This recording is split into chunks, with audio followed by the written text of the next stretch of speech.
उपस्थित सर्व लढवय्या शिवसैनिक बांधवांनो, भगिनी आणि मातांनो,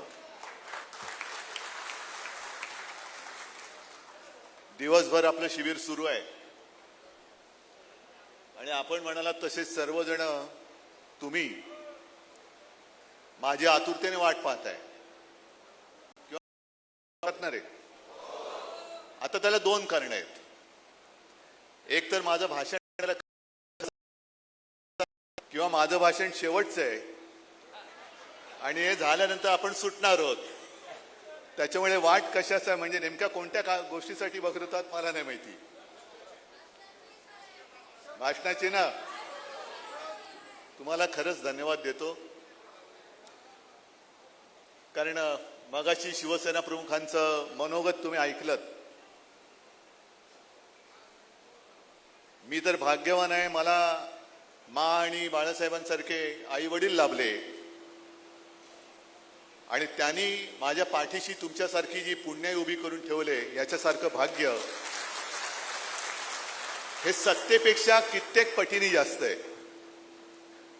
कारण सत्ता असली का सगळे तिकडे जातात, इथं जगराटी आहे. पण सत्ता नसताना जे राहतात तो खरा निष्ठावान आणि तो खरा आपला सोबती असतात. कारण सत्यनारायणाची पूजा असली का तीर्थप्रसादाला सगळेच जातात, तसे सगळे जात आहेत, जाऊ द्या. पण तुमच्या सारखे खरोखर ज्याला आपण वाघाचे छावे म्हणू असे मर्द शिवरायांच्या मावळ्याचे वारसदार माझ्या सोबत आहे, त्याचा मला अभिमान आहे. उन्हाळा तर तापलाय, खूप गरम झालाय महाराष्ट्र, रेकॉर्ड ब्रेक. आणि शिवसेना प्रमुखांचं एक वाक्य मला आठवत आहे की ज्या वेळेला अशा उन्हामध्ये सभा व्हायच्या, म्हणजे आता तर आपण हॉलमध्ये आहोत, एसी कमी पडतोय, उन्हातानाच्या मोर्चात किंवा सभेमध्ये शिवसेना प्रमुख म्हणायचे की जमीन तापले, वरनं सूर्य आग ओकतोय, पण मधली तुमची डोकी नुसती उन्हाने नाहीत तर अन्यायाविरुद्ध लढण्यासाठी तापलेत की नाही, हा महत्वाचा प्रश्न आहे. कारण नाहीतर गरम असे सगळेच होतात. हो, विचाराने किती तुम्ही तापलायत हे महत्वाचं आहे. त्याच्यावरती उद्या आपलं भविष्य आणि आपल्या महाराष्ट्राची नेमकी दिशा ही ठरवणार आहे. ही दिशा आपण ठरवणार, हे गद्दार नाही ठरू शकत. हा सगळा जो काही इतिहास आपण मगाशी मी येताना मुंबईचा पवाडा ऐकत होतो, माझी मैना गावाकडे राहिली, संयुक्त महाराष्ट्राचा लढा. आपल्यापैकी किती लोकांना माहिती आहे संयुक्त महाराष्ट्राचा लढा काय तीव्रतेने लढला गेला आहे? किती 2-3 हात उभे फक्त राहिले असतील. तो आकडा आहे 105 हुतात्म्यांचा, हा सरकारी आकडा आहे. पण जसं आता संजय राऊत आपण उल्लेख केला, तुलसी गबार्ड, तसंच त्यावेळेला एक परदेशी पत्रकार आल्या होत्या, ताया झिंकिन, आणि त्यांनी एक पुस्तक लिहिले. ते पुस्तक माझ्याकडे आहे, रिपोर्टिंग इंडिया. तो संयुक्त महाराष्ट्राचा लढा जेव्हा पेटला होता तेव्हा त्या पत्रकार महिला आपल्या मुंबईमध्ये होत्या आणि त्यांनी नमूद केले की त्या सगळ्या गोळीबारामध्ये जे काही शहीद झाले, मी शहीद म्हणतो कारण माझ्या आपल्या मुंबईसाठी त्यांनी बलिदान केलं. त्या हॉस्पिटलमध्ये जवळपास 250च्या वरती मृतदेह पडले होते, आकडा 105चा आला. आणि 250च्या आसपास मृतदेह त्या स्वतः पत्रकार महिलेने पाहिलेले. आणखी किती जणांना त्यांनी गोळ्या घातल्या असतील त्याची काही नोंदच नाहीये. म्हणजे आज जी काय आपली मुंबई लुटली जाते, सगळं काही गुजरात गुजरात गुजरात, सगळ्या गुजरात्यांबद्दल माझा राग नाहीच आहे, पण खास करून जे 2 तिकडे बसलेत त्यांना कल्पना नाही महाराष्ट्र. हो, त्यावेळेला पंतप्रधानपदी नेहरू बसले होते आणि उघड्या गाडीतून नेहरू फिरायचे नेहमी. पण मराठी माणूस एवढा पिसाळला की नेहरूंना सुद्धा बंद गाडीमधनं महाराष्ट्रामध्ये फिरायला लावलं त्यांनी. तुमची मस्ती इकडे नाही चालणार, कोणाची मस्ती खपून घेणारा महाराष्ट्र नाही. आणि छत्रपती शिवाजी महाराजांचं नाव घेणं, छत्रपती संभाजी महाराजांचं नाव घेणं कोणाला शोभतं? गेल्या 4 दिवसापूर्वी अमित शहा रायगडावरती येऊन गेले आणि त्यांनी सांगितले की छत्रपती शिवाजी महाराजांना महाराष्ट्रापुरतं सीमित ठेवू नका. अहो, महाराष्ट्रापुरते सीमित नाहीच आहेत. त्या काळामध्ये म्हणजे आजसारखं व्हॉट्सअप नव्हतं, मोबाईल फोन नव्हते, टीव्ही चॅनल किंवा गोदी मीडिया नव्हता. महाराजांच्या काळामध्ये सुरतेच्या लुटेची बातमी लंडन गॅझेटमध्ये तेव्हा लंडनमध्ये आली होती. तुम्ही कोण सांगताय महाराजांना सीमित ठेवू नका महाराष्ट्रापुरतं?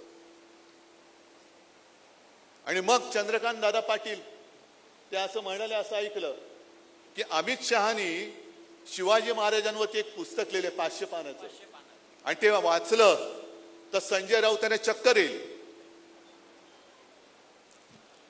पण हे बोलल्यानंतर मला पत्रकारांनी सांगितलं ते बोलले खरे, अमित शहानी पुस्तक लिहिलंय आणि स्वतः पाटलांना चक्कर आली.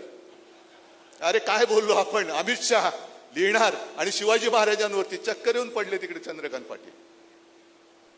काय बोलताय, काय लिहिताय?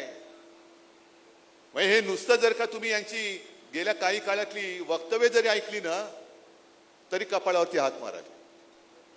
आणि मग त्याच कार्यक्रमात मला असं वाटतं देवेंद्र फडणवीस बोलले की शिवरायाचा अपमान करणाऱ्याला टकमक टोकावरून ढकलावं असं वाटतं. पुढचं बोलण्याच्या आधी त्यांनी कोणतरी सांगितलं की अमित शहाच त्यांच्याबद्दल एकेरी नावात बोललेत. शिवाजी महाराजांचा उल्लेख त्यांनी एकेरी नावात केलाय. मग थांबले. पण आपण लोकशाहीमध्ये, कारण माहिती आहे तुमच्या शेंड्या त्यांच्या हातात आहेत. शिवाजी महाराजांचा अपमान करणारा कोणी असेल त्याला शिक्षाही झालीच पाहिजे. ही शिवशाही जर आपण पाळणार असू तर आपण छत्रपतींचं नाव घेऊ शकतो. आणि मग तुम्हाला गुमराह करून ठेवायचं सगळं. बाकी मार्गदर्शन सगळं झालेलं आहेच. पण हे काही राजकारण आहे, ज्या कोणत्या दिशेने आपण जातोय म्हणण्यापेक्षा कोण आपल्याला नेतंय. मला आठवत आहे आपण ते शिवसेना प्रमुखांचं फटकारे व्यंगचित्राचं पुस्तक जर का पाहिलं तर त्याच्यात एक व्यंगचित्र आहे. आणि ते व्यंगचित्र असं आहे 1978 सालचं, म्हणजे जनता राजवट असेल. पुन्हा परतीचा प्रवास सुरू झाला आणि व्यंगचित्र असं आहे, मला वाटतं संजय ते उद्या परवाकडे सामनात मुद्दामून छापा. पंतप्रधान मोरारजी देसाई होते, गुजरातचेच. त्यांनीच त्यावेळेला तो नरसंहार केला होता मुंबईमध्ये. मराठी माणसावरती बंदुका चालवल्या होत्या. ते असे उताराकडे चाललेत आणि एक बोट धरले एका महिलेचं, त्याच्यावरती लिहिलेलं लोकशाही. आणि पुन्हा परतीचा प्रवास म्हणजे मोरारजी देसाई पंतप्रधान त्या लोकशाहीचं बोट धरून खाईमध्ये चाललेत. पुन्हा परतीचा प्रवास तिकडेच चाललेला आहे. तेच चित्र, तोच काळ तसाच्या तसा आज आहे की नाही एवढं मला तुम्ही सांगा. म्हणजे आपण जी काय अपेक्षा केली होती त्यावेळेला अपेक्षा केली होती आणीबाणी नको म्हणून. ज्याने आणीबाणी लागली त्या इंदिराजींना संपूर्ण देशाने शिक्षा दिली, जरूर दिली. पण नंतर जनता पक्षाने जे काय देशाचे झेंडोडे वाट लावली, मग त्याच देशाने त्याच जनतेने पुन्हा इंदिराजींना पंतप्रधानपदी बसवलं. याचं कारण संधी दिली होती पण संधीचं सगळं चिखल करून टाकला, माती केली आहे. आणि त्या सगळ्या घडामोडीतनं आज जे आपल्याला हिंदुत्व शिकवत आहेत ते बाहेर पडले. बोगस जनता, आपलं भारतीय जनता पार्टी म्हणून. एकूण जर काहींची वाटचाल पाहिली तर खूप खोलामध्ये जाते. मी काय काँग्रेसच्या वतीने इथे बोलायला नाही आलो, पण आपले मोदी साहेब जे म्हणतायत काँग्रेसनी मुसलमान अध्यक्ष करून दाखवावा, काँग्रेस आणि तुम्ही बघा. पण मला एक दोन गोष्टी आवडल्या. त्यांच्या आत्ताचे जे प्रदेशाध्यक्ष आहेत सपकाळ, ते म्हणाले असं जर का असेल तर संघाने दलित सरसंघचालक करून दाखवावा. आहे ना, लावा ना, शर्यत लावा. आणि आता या येत्या वर्षामध्ये संघाला सुद्धा 100 वर्ष होत आहेत. काँग्रेसला किती वर्ष झाली? 1.25. मग साधा एक आपण हिशोब मांडूया. संघाचे आतापर्यंतचे सगळे सरसंघचालक, त्याच्यामध्ये कोण दलित होतं, कोण मुसलमान होतं, आणि काँग्रेसचे काढा आणि ठेवा लोकांसमोर. पण लोकांसांगे ब्रह्मज्ञान आणि स्वतः कोरडे पाषाण. अमित शहाजी, छत्रपती शिवाजी महाराजांना तुम्ही सांगून कोणी महाराष्ट्रापुरतं सीमित ठेवेल नाही. नाही, महाराष्ट्र सगळीकडे पोचलेले, जगाच्या कानाकोपऱ्यात पोचलेले. पण खरोखर तुम्हाला जर का त्यांच्याबद्दल आदर असेल तर शिवजयंतीला देशभर सुट्टी जाहीर करा. करा देशभर. आमच्या देशाचं दैवत इकडे येऊन नुसते मतांसाठी छत्रपती शिवाजी महाराज की बोलू नका. देशभर पहिली सुट्टी जाहीर करा.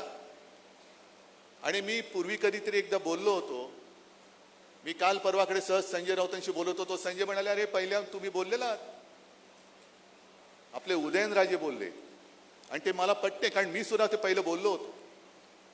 अरबी समुद्रामध्ये छत्रपती शिवाजी महाराजांचं भव्य स्मारक कधी होणार, कधी होणार, कधी कोण करणार, सुरुवात कधी करणार.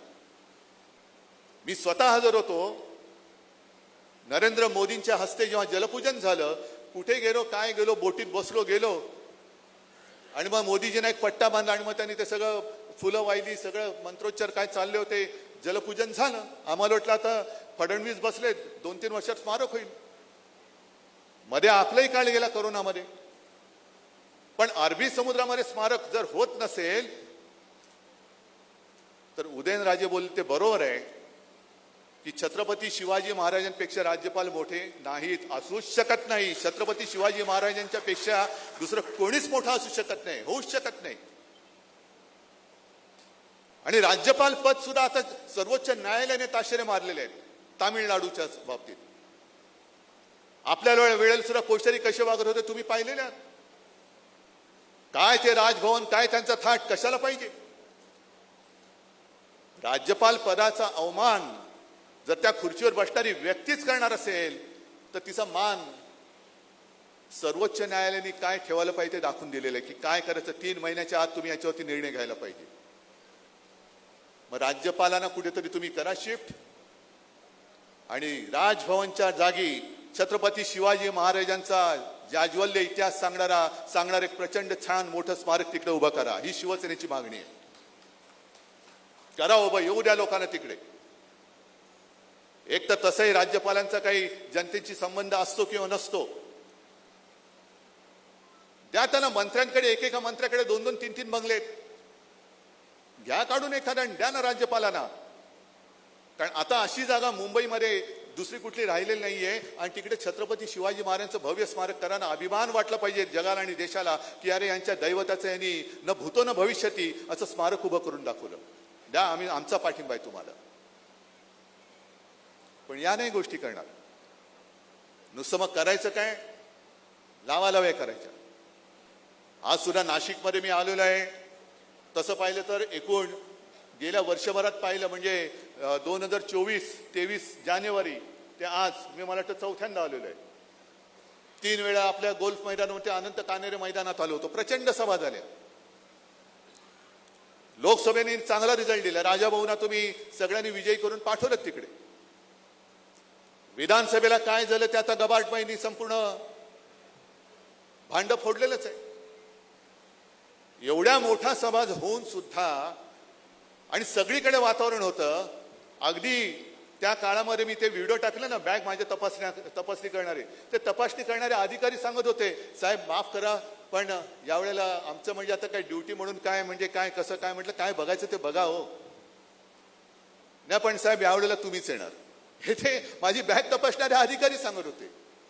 म्हणजे माझ्या बॅगेत काय हे बघण्यापेक्षा त्यांच्या मनात काय ते मला सांगत होते. मग एवढं वातावरण असून आपण हरू कसं शकतो. मग मगाशी जो काय मी उल्लेख केला, आता मला जे काय सगळे सांगतायत की शिवसेनेने आता रस्त्यावरती उतरलं पाहिजे, उतरू ना. पण आता रस्ते तापलेत, सगळे काही गरम झालेलं आहे. आणि नाशिकमध्ये सुद्धा काय यांनी दिवे लावले. म्हणजे साधी गोष्ट आहे की कोणी एकेकाळी आत्ताचे मुख्यमंत्री तत्कालीन सुद्धा होते. म्हणजे माझ्या आधी देवेंद्र फडणवीस मुख्यमंत्री होते, तेव्हा देवेंद्र फडणवीसांनी नाशिक दत्तक घेतलं होतं. मग दत्तक घेतलं ज्या वेळेला मुख्यमंत्र्यांनी नाशिक दत्तक घेतलं होतं, ते नाशिक पालकमंत्र्याविना आज बेवारस का पडलेलं आहे. का त्याला पालकमंत्री नेमत नाहीयेत तुम्ही. एवढं नाशिक बद्दल तुमचं प्रेम उतू जात होतं की नाशिक आम्ही दत्तक घेतो. काय दत्तक बाळाचे काय तुम्ही लाड केले तुम्ही नाशिककरांनी, मला सांगा जरा. 2014 साली जेव्हा आपण मोदीजींना पाठिंबा दिला होता, 19 साली पण दिला, पण 14 साली त्यांनी ज्या काही सगळ्या गोष्टी सांगितल्या होत्या की देशामध्ये 100 स्मार्ट सिटी करणार.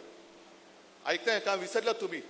माहितीये किती जणांना खरंच माहिती हो की 100 स्मार्ट सिटी देशामध्ये उभे करणार होते. बघा बाकीच्यांना कोणाला माहितीच नसेल तसं. आणि त्या शहरांच्या यादीत महाराष्ट्रातली 8 शहरं होती, त्याच्यामध्ये नाशिक एक शहर होतं. वसंतराव सगळे तुम्हाला सगळ्या बाबांना तुम्हाला सगळ्यांना माहिती आहे. आज ती योजना गुंडाळून टाकली. काय नाशिक किती स्मार्ट झालं काय? तुमच्या नाशिकमध्ये आपल्या काय फरक पडलाय? रस्त्याची कामं झालेत, गटारची झालेत, काय तुमच्या आयुष्यामध्ये काय बदल घडलाय? पण खर्च झालाय जवळपास 1943 कोटी. हा एवढा खर्च स्मार्ट सिटीच्या नावाने नाशिकवरती झालेला आहे. कुठे गेला? कोणाच्या खिशात पैसा गेला? कोणाच्या खिशामध्ये गेला? हे जे काही प्रश्न आहेत ना, माझं तर मत असं आहे की पुढे काय करायचं? काही करू नका, एकच काम करा. 2014, 2019 आणि आता गेल्या वर्षी काय 24, जे काही भाजपनी त्यांच्या जाहीरनाम्यामध्ये वचनं दिली किंवा थापा मारल्या होत्या, मोठे नाशिकसाठी काय काय देणार होते त्याची होर्डिंग करून लावा, मोठी लावा. शेतकऱ्यांना आम्ही कर्ज माफ करू बोलले होते ना. माता भगिनींना 1500 नाही 2100 देऊ. किती रुपये आले? म्हणजे दणादण घोषणा जाहीर केल्या, त्यांनी घोषणा केल्या. आणि आता सांगतायत 2100 नाही मिळणार, या योजनेत असेल तर फक्त 500च मिळतील. आता एवढे नाही मिळणार, तेवढेच मिळतील. मग आधी तुम्ही या जाहीर करून माझ्या माता भगिनींना फसून मतं का घेतलीत तुम्ही? माझ्या शेतकऱ्याला सुद्धा तुम्ही फसवलं. आता तुमचे ते कोकाटे आधी कोकलत होते की 31 मार्च पर्यंत नमो योजने, काय ती नमो किसान योजना, त्याचे पैसे त्यांच्याकडे त्यांच्या खात्यात येतील. इकडे शेतकरी आलेत, कोणाच्या खात्यामध्ये नमो सन्मान योजनेचे पैसे आलेत? आज तारीख काय? 16 एप्रिल. मग झालं ना, 31 मार्च पर्यंत तुमच्या खात्यात पैसे येणार होते. कुठे गेले पैसे? आले का पैसे? उलट शेतकऱ्यांची चेष्टा चालले. तुम्हाला कर्जमाफी कशाला पाहिजे? लग्न करायला. अरे तुझ्या बापाचं काय जाते तुला? आम्ही कर्ज काढतोय, आम्ही शेती करतोय, तुम्हाला काय करायचंय? आत्महत्या करताय त्या घरामध्ये तुम्ही जाताय कधी? मंत्री कधी जातायत? पण हे सगळे मला राग कुठे येतो? या ढोंगावरती मी लाथ मारलेले. मी भाजपला सोडला, मी हिंदुत्व नाही सोडलं. मी हिंदुत्व मेलो तरी सोडू शकत नाही. पण यांचं भारतीय जनता पक्षाचं बुरसटलेलं जे हिंदुत्व आहे, हे भाजपचं बुरसटलेलं हिंदुत्व मला मान्य नाही आणि तुम्हाला सुद्धा असता कामा नये. ह्यांचं हिंदुत्व म्हणजे कसलं हिंदुत्व आहे? अरे हिंदू म्हणून मतदान करू शकतो हे आपल्या शिवसेना प्रमुखांनी पहिल्या प्रथम दाखवून दिलं. हे प्रमोद महाजन जाहीर सभेत बोललेले आहेत. आणि 87 सालची जी काय पार्ल्याची पोटनिवडणूक झाली, रमेश प्रभू, ही हिंदुत्वाच्या मुद्द्यावरती देशभरामध्ये जिंकली गेलेली पहिली निवडणूक होती. लढल्या आधी गेल्या असतील, पण जिंकली गेलेली पहिली निवडणूक होती. आणि तेव्हा शिवसेना प्रमुखांनी कार्टून सुद्धा काढलेलं आहे. कारण भारतीय जनता पक्ष काय करत होता? गांधीवादी समाजवाद. आणि तेव्हा मला ते सुद्धा कदाचित कार्टून फटकारीमध्ये असेल. अटल बिहारी वाजपेयी गांधीजी सारखा पंचा घातलाय आणि बकरी घेऊन चाललेत. गांधीवादी समाजवाद हे सगळं आमच्या समोर घडलेलं आहे. तुम्ही ते सगळं पुसून टाकून तुमचं नवीन काहीतरी लिहायला बघताय आणि आम्ही खुळ्यागत ते मानायचं. लोकसभेच्या निवडणुकीच्या प्रचार गीतात जय भवानी जय शिवाजी याला काढून टाका म्हणून मला सांगितलं होतं. म्हटलं काय करायचं ते करा, काढत नाही. आम्ही जय श्रीराम बोलतो, जरूर बोलतो. रामाची पूजा आम्ही करतो. तुम्ही तिकडे अयोध्येत मंदिर बांधलं, जर शिवसेना त्याच्यात नसती तर तुम्ही त्या मंदिरापर्यंत पोहोचूच शकला नसता. कारण तेव्हा वाजपेयींनी सुद्धा माफी मागितली, आडवाणींनी माफी मागितली. फक्त ते बाबरी पाडणारे माझे शिवसैनिक असतील तर त्यांचा मला अभिमान नव्हे गर्व आहे, हे एकट्या शिवसेना प्रमुखांनी सांगितलं होतं. आणि मग 87 सालानंतर तुम्ही आमच्या वळचणीला आलात. त्याच्या आधी भाजपची सुद्धा, आता संजय तुम्ही म्हणालात हार जीत होत असते, त्यांनी खचून जाणारा कधी लढू शकत नाही. लढायचं असेल, पाण्यात उडी मारायची असेल, पैलतीर गाठायचं असेल तर नाकातोंडात पाणी जाईल. पण हिंमत असेल तर उडी मार, नाहीतर पंचा गुंडाळेन तसाच परत जा.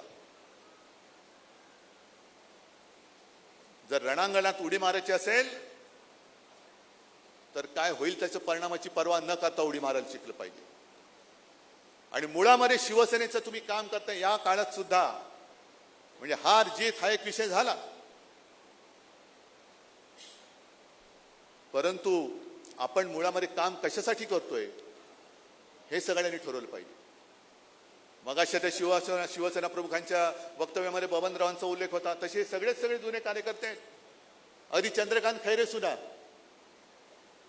काल परवाकडे बातमी आली, खैरे साहेब नाराज, चालले. जा, कुठे जात आहे? जाऊ शकत नाही ही माणसं, जाऊ शकत नाही. पण काय करायचं की एक कुठलं तरी वाक्य घ्यायचं आणि त्याचा पराचा कावळा करून टाकायचं. चालले, कुठे चालले? आज सगळे माझ्या सोबत आहेत आणि माझ्या सोबतच राहणार आहेत.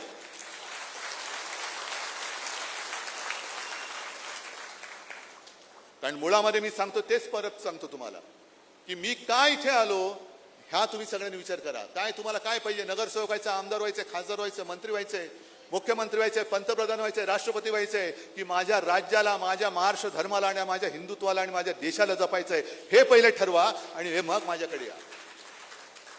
मंत्रीपद पाहिजे असतील, नाहीये माझ्याकडे, माझ्या हात रिकामे आहेत. आमदारक्या, खासदारक्या उमेदवारी देऊ शकेन, पण काम आपण काय करतोय? जसं राजाभाऊ झाले ना खासदार, कोणी तुम्हीच मेहनत घेतली. पण मला काही पाहिजे हे जर का कोणाच्या मनात असेल तर त्याच्यासाठी माझ्याकडे काही नाही. पण आपण मिळून माझा महाराष्ट्र जपणार असू तर माझ्यासोबत या, माझ्याकडे खूप काही आहे, खूप काहीतरी. म्हणजे साधी गोष्ट आहे की मरे मी बघितलं, आता मला वाटतं सकाळपासून आजपर्यंत बरेच मार्गदर्शन झाले. एक फक्त मुद्दामून मी त्याचा फोटो काढून आणलाय की आपली तयारी कशी पाहिजे. मला वाटतं विनायकजी तुम्ही सगळे याचं मार्गदर्शन केलं ना, बूथ मॅनेजमेंट. ही माझ्याकडे भारतीय जनता पार्टी महाराष्ट्र बूथ समिती गठन तपशील हे मुंबईचं आहे. आपली सुद्धा लोक असतात तो इकडे तिकडे, असं काय नाही की त्यांचीच लोक आपल्याकडे असतात. त्यांच्यात पण काय चाललंय मला रोज कळत असतं.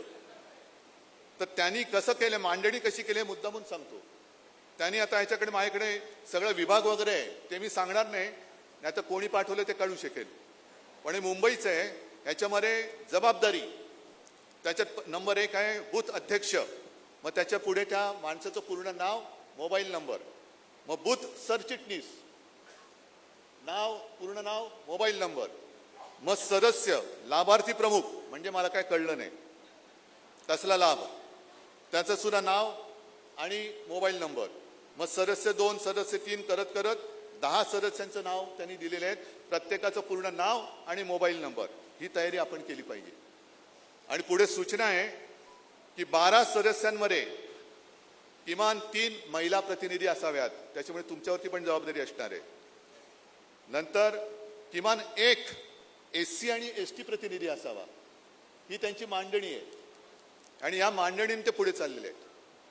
म्हणजे EVMचा घोटाळा आहे, जरूर आहे, योजनांचं गारूड नक्की आहे, पण त्याच बरोबरीने बूथ मॅनेजमेंट हे फार महत्वाचं आहे. बोगस वोटिंग, तुम्ही खात्रीपूर्वक सांगता तुमच्याकडे एक सुद्धा बोगस मतदान झालं नसेल.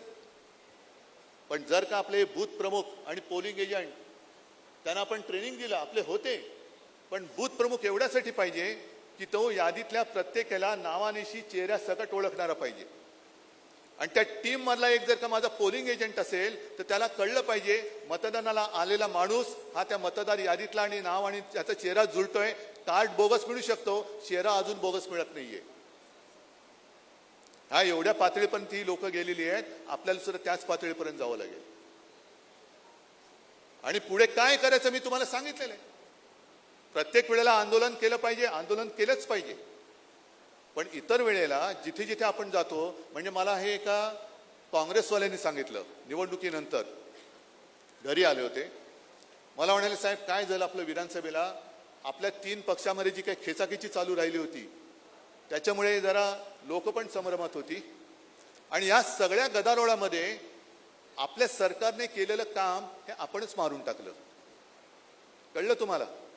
म्हणजे आपण आपल्या कामाबद्दल किती बोललो, आपण सरकार यशस्वीपणाने चालून दाखवलं होतं. 2.5 वर्ष पूर्ण जगामध्ये करोनासारखं संकट असताना सुद्धा तुमच्या सगळ्यांच्या साथीने सोबतीने आपण महाराष्ट्र सांभाळून दाखवला होता. कर्जमुक्ती ही मी करून दाखवली होती. 10 रुपयात शिवभोजन हे मी देऊन दाखवलं होतं. मुंबईमध्ये 500 फुटापर्यंतची मालमत्ता कराची जी काय कर होता तुम्ही रद्द करून दाखवला होता. छत्रपती संभाजीनगरमध्ये गुंठेवारी रद्द करून दाखवली होती. अनेक गोष्टी मी करून दाखवल्या होत्या. मी म्हणजे आपल्या सरकारने. पण आपण काय राहिलं, तुम्ही किती देताय? 2100, आम्ही 3000.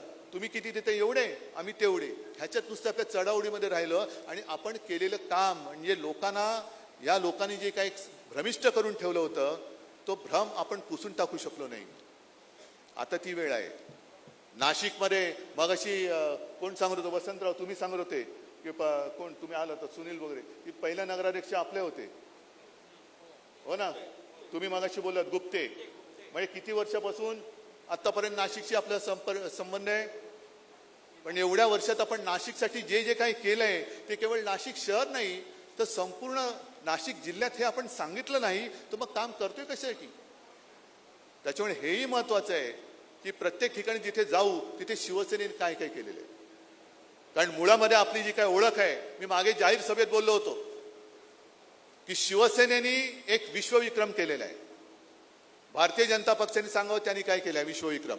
हे बोगस सदस्य नोंदणी सोडा, पण ज्या वेळेला संयुक्त महाराष्ट्राला 50 वर्ष झाली त्या वर्षामध्ये शिवसेनेने रक्तदानाचा जागतिक विश्वविक्रम केलेला आहे. कदाचित भाजपवाले येतील, आम्ही पण केला विश्वविक्रम. कसला? गोमूत्र वाटपाचा. हे असं थोतांड आपल्याकडे करायची गरज नाही. त्याच्यामुळे बोलण्यासारखं खूप आहे. पण विशेषतः त्यांनी जो एक अपप्रचार केला, फेक नॅरेटिव्ह की शिवसेनेने हिंदुत्व सोडलं, उद्धव ठाकरेंनी हिंदुत्व सोडलं. अरे मुस्लिम समाज आमच्या सोबत आला का? आला कारण करोनामध्ये मी कधी जातीय भेदभाव केला नाही. आणि मुख्यमंत्री असताना सुद्धा मी मुख्यमंत्री पदाच्या त्या इब्रतीला किंवा शान जी होती तिला डाग लागू दिला नव्हता. सगळ्यांना समानतेने मी वागवलं होतं. आज जे काय भारतीय जनता पक्ष करतंय हे तुम्ही सांगा मला की कोणी हिंदुत्व सोडलं? मी सोडलं का भाजपने सोडलं? आपण वक्फ बोर्डच्या सुधारणा विधेयकाला विरोध जरूर केला. का केला? कारण एक तर त्या वक्फ बिलाचा आणि आपल्या हिंदूंचा काडीचाही संबंध नाही. आणि संपूर्ण 2 दिवसातली त्यांची संसदेतली भाषणं जर का तुम्ही ऐकली, मला असं वाटतं तोही एक कार्यक्रम करा की नुसती त्या ठरावाच्या वेळेला अमित शहापासून सगळ्यांनी केलेली भाषणं फक्त सगळ्यांना ऐकवा. अगदी अमित शहा बसले होते, राजनाथ सिंग बसले होते, किरण रिजिजू बसले होते, पियुष गोयल बसले होते आणि त्यांच्या समोर त्या नितीश कुमारचा ते कोण ललन सिंग आणि तेलुगू देशमचे जोरदार सांगत होते आम्ही मुसलमानांच्या हिताचं रक्षण, काय ते जनता कोणता त्यांचा पक्ष जदयू करेल, टीडीपी करेल. आणि हे नेभळाटासारखे लाचारीने खाली मान घालून हसत होते. कारण तुमची तिकडे सत्ता टिकवायला तुम्ही जो काही सत्ता जिहाद केला, कडवट हिंदुत्ववादी शिवसेनेला तुम्ही दूर केलं आणि मशिदीत जाणारे चंद्रबाबूंना तुम्ही सोबत घेतलं आणि आम्हाला सांगता आम्ही हिंदुत्व सोडलं. आजपर्यंत कधी कोणत्याही पक्षाने, भारतीय जनता पक्षाने, मला नाही ते एकदा सांगा तरी तुमचं हिंदुत्व आहे तरी काय?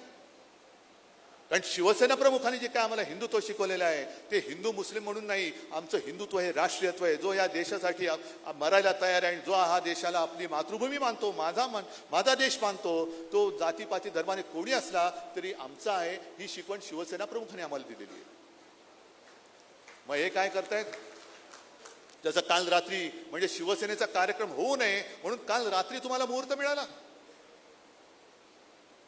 हिंदू मुसलमानांनुसार लढवायचं म्हणजे हिंदूंना पेटवायचं, मार मुसलमानांना दगड, मुसलमानांना पेटवायचं, मार हिंदूंवरती दगड. आणि त्या दोन्ही दगडावरती पाय ठेवून तुम्ही सत्ता भोगायची. मरतात कोण? गरीब हिंदू आणि गरीब मुस्लिम मरतायत. आणि आजही मी सांगतो की आम्ही राष्ट्राभिमानी आहोत. जे शिवसेना प्रमुखांनी आम्हाला शिकवलं की प्रत्येकाने आपला धर्म आपल्या घरात ठेवावा, घराच्या बाहेर पडल्यानंतर देश हाच माझा धर्म असला पाहिजे. पण त्यावेळेला जर का कोणी त्याच्या धर्माची मस्ती करून आमच्या समोर उभा राहिला तर त्याच्या समोर मी कडवट राष्ट्राभिमानी हिंदू म्हणून मी समोर उभा राहिल्याशिवाय राहणार नाही. ही शिकवण आहे. मग एक राजकीय पक्ष भारतीय जनता पक्ष झाली, परवाकडे हनुमान जयंती झाली, त्याच्या आधी रामनवमी झाली, किती हिंदूंच्या घराघरामध्ये भेटी दिल्या होत्या दिले, कोणाच्या तरी एका तरी हिंदूंच्या घरात आले. पण या वेळेला प्रथम देशातल्या 32 लाख मुस्लिम कुटुंबियांना सौगाते मोदी आणि भाजपच्या म्हणजे त्यांच्याकडे पैसा बक्कळ आहे, स्वतःच्या पैशातून म्हणजे भाजपनी जो काय ओरबाडलाय पैसा, त्या पैशातून संपूर्ण मुस्लिमांच्या घरामध्ये सौगात वाटतायत. म्हणजे हिंदूंना दिली घंटा, यानं देत आहे सौगात, आनंद आहे. पण हे कधी ते मुस्लिम आम्ही केलेल्या कामामुळे माझ्या सोबत आले म्हणून तुम्हाला आता हे सगळं सुचतंय. त्याच्या आधी काय करत होता, बटेंगे तो कटेंगे. म्हणजे महाराष्ट्रामधल्या निवडणुकीत बटेंगे तो कटेंगे आणि बिहारच्या निवडणुकीत बाटेंगे और जितेंगे. म्हणजे भेटी वाटणार आणि मतं जिंकणार. हे आता ह्याच्यापासून हिंदू काय मुस्लिम काय सगळ्या धर्मियांनी हे सावध राहिले पाहिजे. कारण हे कोणाचेच नाहीयेत, हे कोणाचेच नाहीयेत. हे वापरा आणि फेका. आणि आज येताना मुद्दामून आठवले म्हणून सांगतो, कारण तुम्ही सगळेजण भगवे सगळे शिवपट्टे घालून आलेला आहात. मी बघितलं सगळे भगवे लागलेत, पण त्या भगव्यावरती मशाली आहेत. मशाली वेगळ्या ठेवा, पण आपला भगवा हा भगवाच असला पाहिजे. भगवा हा भगवाच पाहिजे. कारण हाच डाव भाजपचा आहे, जो एक आपल्या शिवछत्रपतींचा पवित्र भगवा आहे. त्या भगव्यामध्ये भेद करायचा. हा तुझा भगवा वेगळा, माझा भगवा वेगळा वेगळा, याचा भगवा वेगळा नाही. आमचा भगवा एकच, छत्रपती शिवाजी महाराजांनी जो आमच्या हातात दिला हिंदुत्वाचा पवित्र भगवा, तोच आमचा भगवा आहे. तीच आमची ओळख आहे. मशाल आमच्या मनात आहे, मशाल निवडणूक चिन्ह आहे, पण भगवा ही आमची ओळख आहे. भगवा ही आमची ओळख आहे. आणि आम्ही हिंदू कसे आहोत? आम्ही मराठी पण आहोत. महाराष्ट्रामध्ये आम्ही मराठी आहोत आणि देशामध्ये आम्ही हिंदू आहोत. हे माझं वाक्य नाही, शिवसेना प्रमुखांचं वाक्य आहे. त्याच्यामुळे आपलं जे एक कर्तव्य आहे, हिंदुत्व जपणारा आपला महाराष्ट्र धर्म आहे. जो हिंदुत्व जोपासतो तो महाराष्ट्र धर्म आहे. आम्ही जय श्रीराम जरूर बोलतोय, जरूर बोलू, पण जय श्रीराम बोलताना तुम्हाला सुद्धा जय शिवराय, जय भवानी, जय शिवाजी बोलावंच लागेल. जय हिंद, जय महाराष्ट्र बोलावंच लागेल. तुमची वेडी वाकडी संस्कृती आमच्यावरती आम्ही लादू देणार नाही, अजिबात देणार नाही. जसं आम्ही, अरे तुम्ही आम्हाला रामाचं कौतुक काय सांगताय? जय जय रघुवीर समर्थ सांगणार आमच्या रामदास स्वामींनी कधीच ते आम्हाला शिकून गेलेले आहे. हे तुम्ही आत्ता दिवटे उपटलेले आहात, आत्ता तुम्हाला प्रभू रामचंद्र दिसायला लागलेले आहे. आणि माझ्यावरती जर का अजून कोणी बोललेलं नाहीये, पण जर वक्फ बोर्डाला केलेल्या विरोधावरनं कोण बोलणार असेल तर मी एक मुद्दामून बातमीच घेऊन आलेलो आहे, जी तुमच्यापर्यंत किती लोकांना माहिती असेल मला कल्पना नाही. तुम्हाला माहिती आहे वक्फ बोर्डाला कोणी कोणी पाठिंबा दिला, वक्फ बोर्डाच्या विधेयकाला, आणि कोणी विरोध केला माहिती आहे?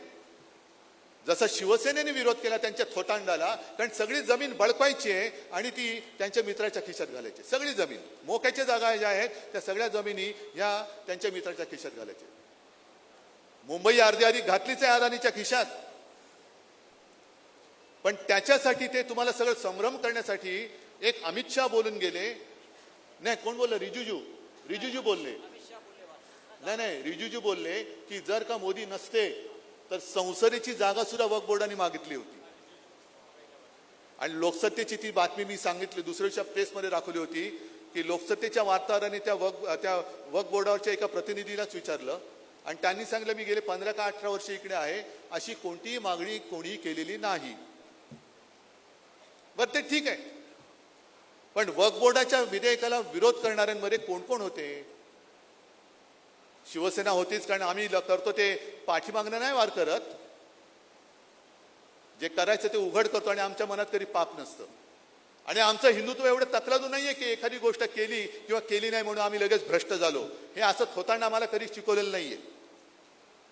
जे पूर्वी काय होतं ना, स्पृश्य अस्पृश्य किंवा कोणाची सावली पडली तर बाटला, हे एवढं थोतांड, हे असं हिंदुत्व आमचं हिंदुत्व नाहीये. पण जसं शिवसेनेने त्या विधेयकाला विरोध केला तसाच तामिळनाडमधल्या अण्णा द्रमुकने विरोध केलेला आहे. माहिती आहे तुम्हाला? अण्णा द्रमुकने विरोध केला. आणि अण्णा द्रमुकने विरोध केला त्याच्या 2-3 वर्ष आधी भारतीय जनता पक्ष आणि अण्णा द्रमुकची युती जी होती ती तुटलेली होती. आणि ती तोडताना अगदी दोघांनी, म्हणजे भारतीय जनता पक्षाच्या त्या अण्णामलाईंनी अण्णा द्रमुकच्या सगळ्या मोठ्या नेत्यांवरती फार घाणेरडे आरोप केले होते. आणि मग अण्णा द्रमुकांनी भाजपला सांगितलं होतं युती तोडताना की तुमचं भगव्या रंगाचं राजकारण, तुमचा हिंदुत्वाचा अजेंडा हा तामिळनाडूमध्ये चालणार नाही, हा तमिळी आणि द्राविडी संस्कृतीचा अपमान आहे, तो तामिळनाड सहन करणार नाही, म्हणून युती तोडली होती. अण्णामलई हा भाजपचा, त्यांचा मला वाटतं प्रदेशाध्यक्ष, खूप जोरात त्या अण्णा द्रमुकाविरुद्ध बोलत होता. पण या विधेयकाला विरोध केल्यानंतर 2 दिवसात स्वतः अमित शहा तिकडे गेले आणि अण्णा द्रमुकाबरोबर युती करून आले. अण्णा द्रमुक काय हिंदुत्ववादी आहे? आणि केवळ तिकडे द्रमुकला हरवायचं, कारण स्टॅलिन बसला त्यांच्या बोखांड्यावर. त्यांनी त्या राज्यपालांच्या अधिकाराला सर्वोच्च न्यायालयामध्ये चॅलेंज दिलं, आव्हान दिलं, ते जिंकले. तरी सुद्धा अजून ते राज्यपाल त्यांनी तसेच ठेवलेत भाजपनी, ते जाऊ द्या. पण निवडणूक जिंकण्यासाठी अण्णा द्रमुकांनी ज्यांनी वक्फच्या विधेयकाला विरोध केला, हिंदुत्वाला विरोध केला, भगव्या राजकारणाला विरोध केला, भगव्या रंगाच्या राजकारणाला विरोध केला, त्यांच्याबरोबर बाजूला बसून सत्तेची मलई खाण्यासाठी त्यांच्या विरुद्ध लढणाऱ्या अण्णा मलईचा त्यांनी बकरा केला. आणि कोणत्या तोंडाने तुम्ही माझ्यावरती आरोप करणार? तुम्ही आरोप कराच, मी तर एका आता पुस्तिकाच काढतोय. सगळी यांची जी काही पापं आहेत ती सगळी मी तुमच्या समोर ठेवणार आहे. ही हिंदुत्वाच्या विरुद्ध यांनी काय काय सगळं काय कसं केलंय, आणि मग आमच्यावरती त्यांना म्हणा आरोप करा, हिंमत असेल तर, की मी हिंदुत्व कुठे सोडले ते मला दाखवा. पण फेक नरेटिव्हचा जर का आपण विचार केला तर मुळामध्ये भारतीय जनता पक्ष हा हिंदुत्ववादी आहे, हेच मोठं फेक नरेटिव्ह आहे. हेच फेक नरेटिव्ह आहे. कारण तिकडे नितीश कुमार बरोबर ती युती केलेली आहे. जो नितीश कुमार संघमुक्त भारत पाहिजे म्हणून बोलले होते. तिकडे आंध्रामध्ये चंद्राबाबू बरोबर त्यांनी युती केली. ज्या चंद्राबाबू मोदींना अतिरेकी बोलले होते आणि मोदी चंद्राबाबूंना युटन बाबू बोलले होते, पण बसलेत. मुफ्ती मेहबूबा बरोबर तिकडे काश्मीरमध्ये बसले होते. मग तुम्ही मला एक अशी गोष्ट सांगा की जी त्यांनी केलेली आहे आणि जी मी केलेली आहे, असं आम्हाला साम्य दाखवा ना. काय कोणत्या तोंडाने तुम्ही आम्हाला सांगते की हिंदुत्व हिंदुत्व? मुळामध्ये तुमचं जे हिंदुत्व आहे ते बुरसटलेलं आम्हाला मान्य नाहीच आहे. तुम्हाला आम्ही सोडलंय, आम्ही हिंदुत्व सोडलेलं नाही, मी परत सांगतो. पण हा जो काही भ्रम निर्माण करतायत, आणि मगाशी जे काय मी तुम्हाला सांगितलं की एकमेकांमध्ये दगड मारायला लावायचे, इकडे बटेंगे तो कटेंगे, तिकडे बाटेंगे तो जितेंगे, मी काय चाललंय काय यांचं? नेमकं काहीतरी तुम्ही एक लाईन धरा ना. म्हणजे शिवसेना प्रमुखांच्या भाषेत आता समोर महिला आहेत म्हणून मी बोलू शकत नाही तो शब्द, पण शेतामध्ये बैल जातो ना, त्याची लघुशंका करताना म्हणजे तुम्हाला कळेल नेमकं मला काय बोलायचंय. असं वाकडं वाकडं वाकडं वाकडं तसं नका ना जाऊ, जा ना सरळ सरळ जा, मग आम्हाला कळेल की अरे हा तुम्ही खरोखर हिंदुत्ववादी आहात. पण एकदा धरायचं, एकदा मारायचं, एकदा सौगात द्यायची, एकदा अमुक करायचं, एकदा तमुक करायचं, म्हणजे काय करायचं आहे? आजपर्यंत आम्ही तरी कधी जाऊन पाकिस्तानमधल्या नवाज शरीफचा केक खाऊन नाही ना आलो? आमच्यापैकी कोणी जाऊन तिथल्या जिनाच्या थडग्यावरती डोकं टेकून नाही ना आलं? आणखीन असं आम्ही काहीच केलेलं नाहीये. पण या देशामधले जर का मुस्लिम, देशप्रेमी मुस्लिम, आता परत मोहन भागवत म्हणाले की सगळ्यांना बरोबर घेऊन आपण राष्ट्र निर्मिती करू, मुसलमानांनी सुद्धा शाखेत यायला तयार, काही हरकत नाहीये, फक्त एकच अट, ते देशप्रेमी असले पाहिजेत. मग माझा त्यांना प्रश्न आहे की तुम्ही आता जी काय सौगात वाटली 32 लाख कुटुंबियांना, तुम्ही नेमकं ओळखलं कसं की हे देशप्रेमी आहेत आणि हा देशद्रोही आहे? कसं ओळखलं तुम्ही? बरं, मला आणखीन एका गोष्टीचं नवल वाटतं. आपल्याकडे गोवंश हत्या बंदी आहे, ठीक आहे, माझा त्याला काही विरोध नाहीये. पण जे किरण रिजिजू बोलले होते की ते गोमांस खातात ते तुमचे मंत्री, आणि रस्त्यात कोणीतरी एक तुम्हाला संशय आला, जसं तो आर्यन मिश्रा गेल्या वर्षी मारला होता कुठे हरियाणामध्ये का काहीतरी, मग त्यांनी त्याच्या गाडीमध्ये काहीतरी मांस आहे म्हणून तथाकथित गोरक्षकांनी त्याचा 30 किलोमीटर पाठलाग केला आणि त्याला भर रस्त्यात गोळ्या घालून मारला. मग त्यांनी गाईचं मांस नेलं, हा संशय आला म्हणून त्याला रात्रीचा पाठलाग करून मारला. आणि इकडे सांगतो की जो रिजिजू सांगतात ते गोमांस खातात, ते तुमच्या बाजूला बसून वक्फ बोर्डाच्या सुधारणेचं विधेयक मांडतात. नेमकं तुमच्या हिंदुत्वाला काही शेंडा बुडखा आकार उकार आहे की नाहीये? आणि मग शेवटी या सगळ्या गोष्टी बघितल्यानंतर खरी जी काय एक जबाबदारी आहे ती आपल्यावरती आहे, महाराष्ट्रावरती. कारण महाराष्ट्र नेहमी देशाला दिशा दाखवत आला, हे आपण इतिहासात ऐकलं आज आपण जर का उद्याची दिशा नाही दाखवलं तर इतिहास आपल्याला सांगेल अरे तो इतिहास होता, पण हे सगळे नालायक निघाले. आपण नालायक असता कामा नये, आपण नालायक होऊ शकत नाही. ठीक आहे, काही वेळेला खड्डे येतात, पण त्याच्यावरती मात करून आपल्याला पुढे जाण्याची हिंमत पाहिजे. आणि म्हणून मी नेहमी एक गोष्ट हल्ली सगळ्यांना सांगतो, म्हणजे असं आणि म्हणून असं नाही, आणि म्हणून कारण अजून मी काय दाढी वगैरे वाढवलेली नाहीये खाजवायला, तर आणि मला अशी दुसऱ्यांचे वडील चोरायची गरज पण नाहीये. जे आहे ते एसनशिक त्यांना सोडून द्या. तर लढण्यासाठी जशी तलवार लागते, तलवार पकडायला मनगट लागतं ना, पण मनगटामध्ये तलवार पकडल्यानंतर पहिलं लढण्यासाठी मन असावं लागतं. ते मन तुमच्याकडे आहे की नाही ते पहिलं मला सांगा. या सगळ्या अगदी हा पराभव मी पराभव मानायला तयार नाही. हा आपला पराभव खोटा दाखवला गेलेला आहे. आज जरी बॅलेट पेपरवरती निवडणूक घेतली तरी आपलं सरकार पुन्हा यांच्या दुपटीने, म्हणजे आता 288च्या वरती जागा नाहीत म्हणून, पण यांच्यापेक्षा जास्त संख्येने आणि मतांनी आपली जनता, कारण मला माझ्या महाराष्ट्रातल्या मायबाप जनतेवरती पूर्ण विश्वास आहे. जरी आपण मोठे केलेले हे गद्दार उफराटे निघाले तरी माझ्या महाराष्ट्रातल्या माता भगिनी आणि माझे सगळे बांधव हे असे उलट्या काळजाचे होऊ शकत नाही. यांना यांची एक दिवस जागा दाखवल्याशिवाय छत्रपतींचा महाराष्ट्र राहणार नाही, हा विश्वास माझ्यामध्ये आहे. आणि मला वाटतं तोच विश्वास तुम्ही घेऊन कामं सुरू ठेवा. जय हिंद, जय महाराष्ट्र.